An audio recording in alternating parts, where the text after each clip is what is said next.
Salam sejahtera, terima kasih karena bersama dengan saya di Nazilin Unity Channel. Seperti mana yang telah diramal oleh para penganalisis politik, pengikut-pengikut politik di Malaysia, mereka kata PN akan berpecah, bibit awal sudah bermula.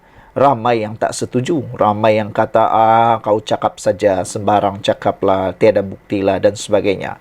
Kali ini, benar-benar seperti yang kita cakap-cakapkan, kita ramal-ramalkan, akhirnya dilaporkan pula di Harapan Daily mengatakan bahawa PN bakal berpecah, bibit-bibit awal sudah mula kelihatan. Sebelum kita teruskan ulasan kali ini, sila juga tinggalkan komen anda. Apa pula pendapat anda? Adakah anda juga dapat melihat? Adakah anda juga setuju dengan kenyataan tersebut? Adakah anda sudah dapat melihat tanda-tanda bahawa PN juga sedang berpecah dan bibit awal sudah bermula? Ditulis oleh Norman Rezwan daripada Harapan Daily. Kata beliau, saya mendapat maklumat dari sumber dalaman Perikatan Nasional dan luar bahawa hubungan PAS dan Bersatu tidak seperti dulu lagi. Puncanya pelbagai sebab, dan kerana itu PRK Kuala Kubu Bahru KKB dilihat pimpinan PAS tidak bersungguh-sungguh turun padang seperti lazimnya. Dari sumber mengatakan ia sebenarnya kekecewaan pemimpin PAS kerana sudah menghampiri 2 tahun harapan untuk menjatuhkan Anwar Ibrahim sebagai Perdana Menteri gagal. Malah dilihat menuju ke arah jalan buntu apabila Sultan Johor menjadi yang di-Pertuan Agong hari demi hari, ahli Parlimen PN semakin tertekan. Banyak projek atau peruntukan kawasan tiada, malah diberi terus melalui wakil penyelaras parti kerajaan. Lebih tertekan apabila gaji penjawat awam bakal menikmati kenaikan gaji 15% hingga 38%. Iaitu kadar tertinggi dalam sejarah perkhidmatan awam negara, sekaligus akan memberi tekanan kepada kerajaan negeri. Rakyat di kawasan Parlimen Pembangkang mulai bising dan dikabarkan ada ahli parlimen yang takut untuk turun kawasan kerana tidak sanggup menerima cemuhan dari penduduk kawasan. Bercerita mengenai kemelut antara PAS dan Bersatu, kabarnya PAS berhasrat meletakkan calon di KKB, tetapi Bersatu tegas untuk meletakkan calon mereka. Padahal umum tahu Bersatu tiada jentera, tiada ahli seramai dan sehebat PAS.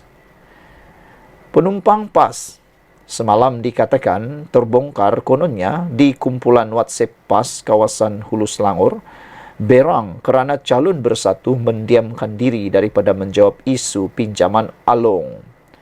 Dari sumber yang lain turut memberitahu beberapa pimpinan sudah menunjukkan rasa tidak puas hati untuk terus mengikut Bersatu yang dianggap penumpang PAS dalam Perikatan Nasional PN.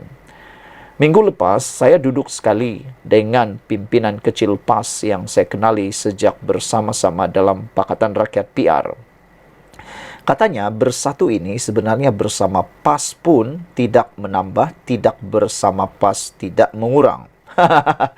Ini memang dah lama dah kita kata. Ramai sudah para penganalisis politik kata pun dah lama sudah kita cakap. Iaitu Bersatu ada pun sama juga PAS itu juga.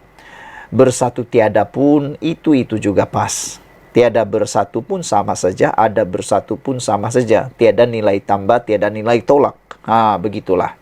Saya pun tambah gula dan garam, kata Rizwan. Benar, tanpa PAS tiada satu pun kerusi Bersatu akan menang. Tanpa PAS siapalah Bersatu? Saya yakin pimpinan Bersatu dapat menghidup PAS semakin dingin dengan mereka. Malah apa yang berlaku di KKB melihat keretakan berlaku dalam PN. Malang bertimpa-timpa buat Bersatu.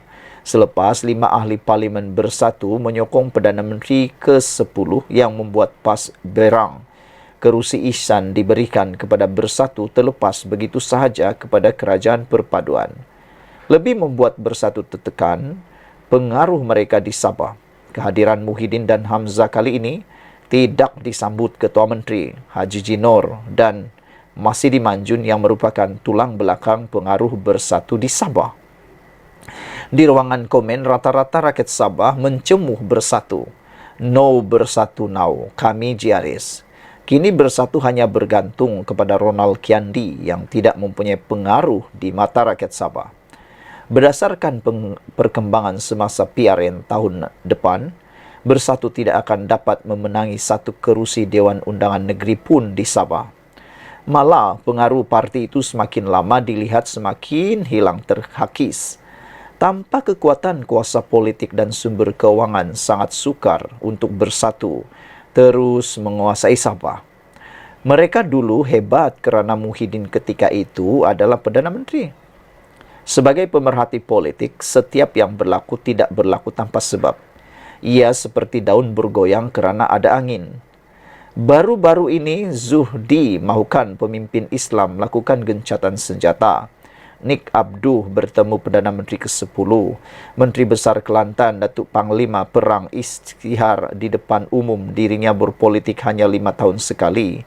Menteri Besar Perlis beritahu hubungannya sangat baik dengan Perdana Menteri ke-10. Terbaru, yang paling mengejutkan, pemerhati politik maupun penyokong PAS apabila Panglima Perang PAS, iaitu Sanusi, di khalayak umum memohon maaf kepada Perdana Menteri ke-10. Kabar saya terima dari rakan-rakan media yang sering bersama PN, pengumuman Sanusi itu sungguh tidak menyenangkan hati pimpinan bersatu. Kerana muktahir ini, pemimpin PAS semakin lunak dengan Perdana Menteri ke-10. Apa maksudnya semua ini?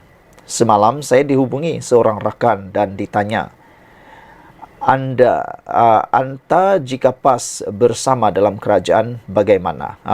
Ditanya, jika PAS bersama dalam kerajaan bagaimana?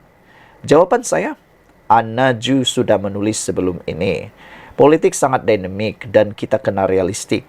Saya berjuang sanggup tinggal anak isteri bukan nak cari projek tapi untuk reform negara ini. Untuk masa depan anak cucu, negara ini mesti dipimpin pemimpin yang bencikan rasuah. Jika PAS mau bersama-sama, apa salahnya? Bukan tidak biasa lawan jadi kawan, kawan jadi lawan. Jika PAS mahu bersama-sama untuk melakukan perubahan dan menyelamatkan negara ini, ahlan wasalan. Seperti kata Zahid Hamidi, maafkan saya, seperti kata Zuhdi, think tank PAS. Perlu gencatan senjata jika kita sayangkan negara. Ketepi permusuhan dan kita fokus pulihkan negara ini. Nak kira dendam, amarah, salah mereka, itu bukan politik. Itu masalah peribadi. Biarlah Muhyiddin, Azmin, Ali dan Hamzah, yang ketiga-tiga mereka ini khianat pada parti masing-masing, tunjuk kehebatan. Kita mahu tengok di mana kekuatan bersatu tanpa PAS. Anak kata, jika ia berlaku, bersatu akan terus jadi. Semangat 46. Sekian dulu untuk kali ini. Jangan lupa tinggalkan komen Anda. Tekan butang subscribe. Kita jumpa lagi. Bye-bye.